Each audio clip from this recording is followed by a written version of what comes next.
கிறிஸ்துக்குள் பிரியமானவர்களே, கர்த்தராகிய இயேசு கிறிஸ்துவின் நாமத்தினாலே உங்களை நான் வாழ்த்துகிறேன். இந்த மாதத்திற்கான தேவபலன் தாவீதின் சங்கீதம் 57:2 இப்படியாக சொல்கிறது: எனக்காக யாவையும் செய்து முடிக்கப் போகிற தேவன். ஆம் அன்புக்குரியவர்களே, 2025 வருடம் ஆரம்பித்தது போல இருந்தது. ஆனால் முடிவிலே வந்துவிட்டோம். நாம் எதிர்பார்த்த அநேக முடிவுகள் மாறுதலாக காணப்படலாம்.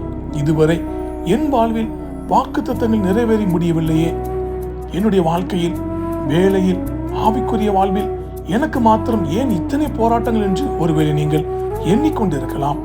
இவைகளை எனக்காக செய்து முடிக்கப் போவது யார் என்றும், ஒருவராலும் இத்தனை போராட்டங்களுக்கு தக்கதாக பதிலளிக்க முடியாது என்றும் நீங்கள் எண்ணிக்கொண்டு இருப்பீர்களானால், உங்களை பார்த்து பரிசுத்த வேதம் உரைக்கிறதாவது: தாவீது சவுலுக்கு தப்பியோடி கெபியில், அதாவது குகைகளில் மறைந்து பயத்திலும் துன்பத்திலும் இருந்த போதும் கூட இதை நம்பிக்கையோடு சொல்லுகிறார்: எனக்கு இறங்கும் தேவனே, எனக்கு இறங்கும். உம்மை என் ஆத்துமா அண்டிக் கொள்ளுகிறது. விக்கனங்கள் கடந்து போகும் மட்டும் உமது செட்டைகளின் நிழலிலே வந்து அடைவேன். எனக்காக யாவையும் செய்து முடிக்கப் போகிற தேவனாகிய உன்னதமான தேவனை நோக்கி கூப்பிடுவேன். என்னை விழுங்க பார்க்கிறவன் என்னை நிந்திக்கையில் அவர் பரலோகத்திலிருந்து ஒத்தாசை அனுப்பி என்னை ரட்சிப்பார். தேவன் தமது கிருபையையும் தமது சத்தியத்தையும் அனுப்புவார். ஆமென். பிரியமானவர்களே, நாம் எதை குறித்தும் கவலைப்பட வேண்டிய அவசியமில்லை. எதை குறித்தும் கலங்க வேண்டிய அவசியமில்லை. எந்த ஒரு திட்டத்தையும் முன்னெடுக்க வேண்டியதும் இல்லை.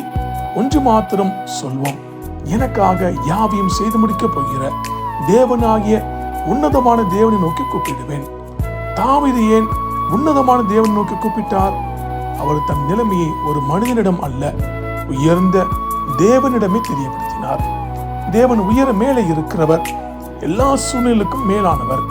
என் சகோதரரே, நீங்கள் சந்திக்கும் பிரச்சனைகள் எதுவாக இருந்தாலும், அது வேலைகளில், குடும்பத்தில், உடல் நலத்தில், நீதிமன்றம், கடன், எதிரிகளின் பயம் என்று எதுவாக இருந்தாலும், தாவீதை போல நீங்களும் உன்னதமான தேவனை நோக்கி கூப்பிடுங்கள். அப்பொழுது இந்த சூழ்நிலைகளில், பிரச்சனைகளில் எல்லாவற்றையும் முடித்து வைக்கப் போகிறது மனிதர்கள் அல்ல, தேவனே தான் அதை நிறைவேற்றி முடித்துக் கொடுக்க போகிறார். நம்மால் முடியாற்றை நமக்காக தேவன் முடித்து வைப்பார்.